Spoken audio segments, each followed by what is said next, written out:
सफेद बाघ को मिली शक्तियाँ और उसने एक बाघ मानव का रूप बदलकर किया शैतानी शेर पर हमला।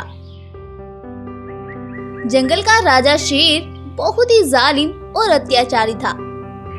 उसके पास बहुत सी जादुई शक्तियाँ थी जिनके इस्तेमाल से वो जंगल के जानवरों को परेशान करता था। जंगल के सभी जानवर उस जालिम शेर के अत्याचार से बहुत परेशान थे। उस जालिम शेर का जब भी मन करता किसी भी जानवर का शिकार कर लेता था और एक ही दिन में ना जाने कितने जानवरों का शिकार करता था। और जब उसका पेट भर जाता वह बाकी बचा हुआ मांस को ऐसे ही छोड़कर चला जाता था। इस तरह से उस जालिम शेर का आतंक जंगल में दिन प्रतिदिन बढ़ता ही जा रहा था और वह जंगल के जानवरों को बड़े ही बेरहमी से मारता चला जा रहा था। और इसी तरह से वो अपनी मस्ती में मगन था। उधर जंगल के दूसरी ओर एक बाघ अपने बेटे के साथ उस जंगल में रहता था। बाघ का बेटा अभी बहुत छोटा था, इसीलिए बाघ पूरा टाइम अपने बच्चे के साथ ही रहता था और उसकी देखभाल करता था। वह बाघ बहुत ही सुलझा हुआ एक नेक दिल का मालिक था। वह कभी भी जंगल के किसी भी जानवर को परेशान नहीं करता था और अपने काम से काम रखता था। जंगल के सभी जानवर सोचते थे कि काश उस जालिम शेर की जगह बाघ ही हमारे जंगल का राजा होता, तो फिर तो हमारी जिंदगी बहुत हसीन होती और हमें किसी का डर भी नहीं होता। उधर वह जालिम शेर जानवरों को मारने की प्लानिंग में लगा रहता कि कैसे वो कई जानवरों को एक साथ मार पाए और उसे ज्यादा मेहनत भी ना करनी पड़े। अरे यार, मैं तो जंगल के जानवरों के पीछे भाग भाग कर परेशान आ गया हूँ। काश मेरा कोई मंत्री होता तो मैं ये काम उससे करवाता और अपने आप मजे से बैठ कर खाता। लेकिन इस जंगल में तो कोई इतना ताकतवर जानवर भी नहीं है। मेरी तो किस्मत ही खराब है। वो ऐसा सोच ही रहा था कि उधर सफेद बाघ के बेटे की तबीयत अचानक से बिगड़ जाती है। सफेद बाघ अपने बेटे की ऐसी हालत को देखकर बौखला जाता है और सफेद बाघ का बेटा जमीन पर ऐसे पड़ा था जैसे वो मर गया हो। बस उसकी कुछ सांसें ही बाकी थी। सफेद बाघ अपने बेटे की ऐसी हालत देखकर बहुत परेशान था। वह कुछ भी करके अपने बेटे को सही सलामत देखना चाहता था। सफेद बाघ के बेटे की तबीयत की खबर जंगल में तीर की तरह फैल रही थी और जंगल के जानवर एक एक करके उसके बेटे को देखने सफेद बाघ की गुफा पर आ रहे थे। लेकिन किसी को भी कुछ भी समझ में नहीं आ रहा था कि कैसे वो सफेद बाघ के बेटे की मदद करे।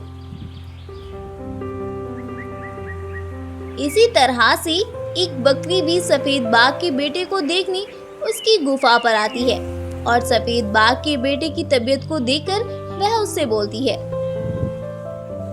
अरे अरे बाघ भाई, तुम जंगल के राजा शेर से मदद क्यों नहीं मांग लेते? उनके पास तो इतनी शक्तियां हैं, शायद ही वह तुम्हारी मदद कर दे। क्या तुम सच कह रही हो बकरी बहन? उनकी शक्तियों से मेरा बेटा ठीक तो हो जाएगा ना? हाँ बाघ भाई, तुम एक बार उनके पास जाकर तो देखो, वो जरूर तुम्हारे बेटे को ठीक कर देंगे बाघ भाई। बकरी के ऐसा कहने पर बाघ अपने बेटे को पीठ पर लेटाकर शेर महाराज की गुफा पर ले जाता है और वहां जाकर शेर महाराज को सारी बात बताता है। लेकिन वह जालिम कहाँ उसकी मदद करने वालों में से था। बाघ की इतनी दुख भरी बात सुनकर वह जालिम उससे बोला, मैं तुम्हारी मदद तब करूंगा जब तुम मेरी एक शर्त मानोगे। मैं आपकी हर शर्त मानने के लिए तैयार हूँ। बताए मुझे क्या करना है?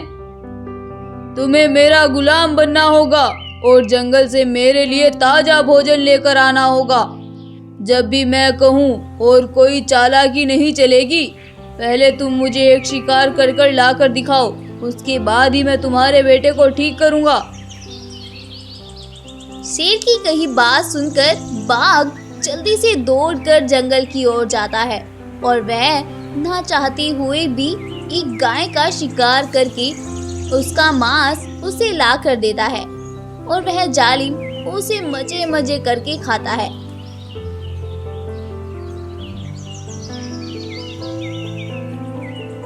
अपना पेट भरने के बाद वह शेर बाघ के बेटे को अपनी शक्तियों से ठीक कर देता है।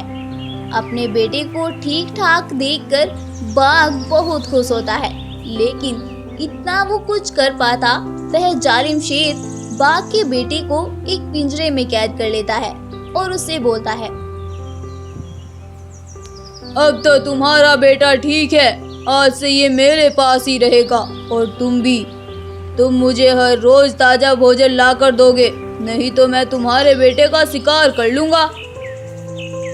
बाघ ये सब बातें सुनकर डर जाता है और वह शांति से वहां से चला जाता है और उस जालिम के लिए शिकार का बंदोबस्त करने लगता है। लेकिन आज तो शायद उस बेचारे की किस्मत भी उसका साथ नहीं दे रही थी, क्योंकि उसे जंगल में कोई भी शिकार नजर नहीं आ रहा था और वह शिकार ढूंढने के लिए जंगल में इधर उधर भटकता फिर रहा था। लेकिन बहुत देर तक ढूंढने के बाद भी उसे कोई शिकार नहीं मिलता है। उधर उसे अपने बेटे की चिंता भी सताए जा रही थी कि कहीं वह शेर भूख के मारे मेरे बेटे का ना शिकार कर ले। बस इसी सोच में वह जंगल में इधर उधर भटक रहा था। अब तो वह चलते चलते थक भी गया था और वह थक हार कर एक पेड़ के नीचे जाकर बैठ गया और सोचने लगा। तभी उस पेड़ के ऊपर से कुछ शक्तियां आने लगी और उनमें से आवाज आई, अरे भाई क्या हुआ, तुम क्यों परेशान हो? क्या मैं तुम्हारी कोई मदद कर सकता हूँ? उस अजीब सी शक्ति को देखकर पहले तो बाघ डर जाता है, लेकिन फिर वह हिम्मत करके उस शक्ति को अपनी पूरी परेशानी के बारे में बताता है। उसकी परेशानी को सुनकर वह शक्ति बोलती है, तुम घबराओ नहीं, मैं तुम्हें कुछ शक्तियाँ देता हूँ जिससे तुम एक बाघ मानव में बदल जाओगे। फिर तुम्हारे पास बहुत सी शक्तियाँ भी होंगी जिनकी मदद से तुम उस जालिम शेर को मार डालना और अपने बेटे को उसकी कैद से आजाद कर लेना। इतना बोलकर वह जादुई शक्ति उसे कुछ शक्तियाँ देती है जिसकी मदद से वह एक बाघ मानव में बदल जाता है और इसके बाद वह दौड़ता हुआ उस जालिम शेर की गुफा पर जाता है और जाते ही वह उस जालिम शेर पर हमला कर देता है। उस बाघ मानव को अपने ऊपर हमला करता देखकर वह शेर भी अपनी शक्तियों से उस पर हमला करता है, लेकिन उस जालिम शेर की शक्तियाँ बाघ मानव की शक्तियों के आगे कम पड़ जाती हैं और वह बाघ मानव उस जालिम शेर को मार गिराता है और इसके बाद वह अपने बेटे को भी उस कैद से आजाद कर लेता है। उस जालिम शेर के मरने की खबर जब जंगल के जानवरों को मिलती है तो वह बहुत खुश होते हैं और वो सभी शेर की गुफा पर इकट्ठा होते हैं और बाघ का शुक्रिया अदा करते हैं। इसके बाद से सभी जानवर बाघ को ही अपने जंगल का राजा बना लेते हैं और उस जंगल में एक खुशी का माहौल पैदा करते हैं और वो सभी जंगल में फिर से खुशी खुशी रहने लगते हैं। स्टोरी पसंद आई हो तो इस वीडियो को लाइक करें, अपने दोस्तों के साथ शेयर करें और ऐसे ही और अमेजिंग और इंटरेस्टिंग वीडियोस के लिए हमारे चैनल को अभी सब्सक्राइब करें। जल्द ही मिलते हैं एक और न्यू वीडियो के साथ, तब तक के लिए good bye and take care. Thank you.